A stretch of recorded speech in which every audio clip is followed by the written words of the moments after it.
The Supreme Court came down heavily on the Indian Railways.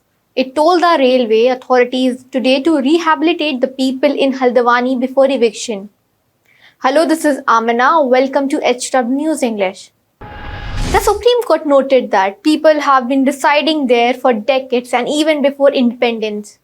It questioned the railways over what they have been doing all these years. The court also said that it cannot be ruthless and at the same time encourage people to encroach. Now, all this comes after multiple hearings in the court and even violence. We will talk about the Haldwani violence later in the report.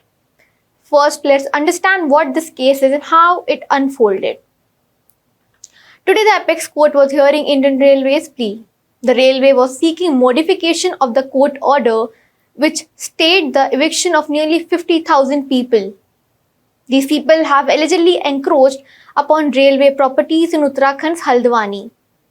Back in January of this year, the Supreme Court had stayed the order of the Uttarakhand High Court for the removal of the occupants, after which the authorities had issued eviction notices to over 4,000 families. The Indian Railways wanted a strip of the land on urgent basis to facilitate the railway operations. Now the Supreme Court has asked the Indian Railways to identify the strip of land it needs and figure out the families who are going to be affected in this event. The Supreme Court wants Indian Railways to propose a site where affected families can be rehabilitated.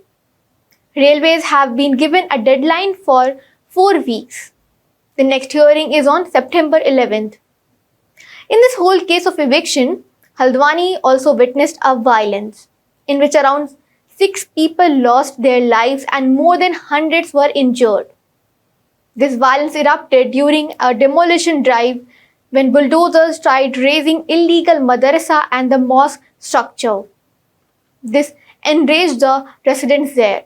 They took to the streets, broke barricades and clashed with the police.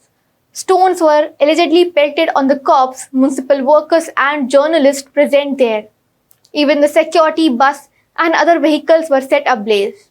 After this, the state government had imposed curfew and had issued shoot-at-sight orders. Now, after the Supreme Court's order, the residents of the area have got a big relief. Now, the Indian Railways has to provide rehabilitation sites for the families affected in this demolition drive. Earlier, they had told the Supreme Court that they do not have the policy for rehabilitation of encroachers. Well, that's all for this news report. Till then, keep watching HW News English and download our app News Shorts to get the latest news and updates. Stay ahead with our cutting-edge news app. Instantly access the latest shorts in just 1 minute and breaking news in just 50 words. Download now for a smarter, faster news experience.